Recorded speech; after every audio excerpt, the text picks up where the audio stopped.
രാജ്യത്തുടനീളം കനത്ത സുരക്ഷാ ക്രമീകരണങ്ങൾക്കും കൊടും തണുപ്പിനും നടുവിൽ ആവേശത്തിമിർപ്പോടെ 2026 വരവേറ്റ് ഭാരതം.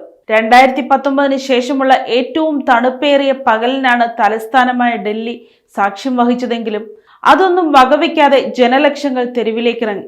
ഹിമാചലിലെ മഞ്ഞുമലകൾ മുതൽ മുംബൈയിലെ മറൈൻ ഡ്രൈവ് വരെ അക്ഷരാർത്ഥത്തിൽ ജനസാഗരമായിരുന്നു. ഷിംലയിലും മണാലിയിലും സഞ്ചാരികളുടെ വൻ തിരക്കാണ് അനുഭവപ്പെട്ടത്. ഡൽഹിയിലെ ഇന്ത്യ ഗേറ്റിലും കൊണാട്ട് പ്ലേസിലും വൻ ജനാവലി തടിച്ചുകൂടി. ആഘോഷങ്ങളുടെ ഭാഗമായി അനിഷ്ട സംഭവങ്ങൾ ഒഴിവാക്കാൻ കനത്ത ജാഗ്രതയാണ് പോലീസ് പുലർത്തിയത്. മദ്യപിച്ചുള്ള വാഹനമോടിക്കൽ ഉൾപ്പെടെയുള്ള നിയമലംഘനങ്ങൾക്കെതിരെ കർശന നടപടിയുണ്ടാകുമെന്ന് ഡൽഹി പോലീസ് നേരത്തെ തന്നെ മുന്നറിയിപ്പ് നൽകിയിരുന്നു. News desk Kottarakkara media.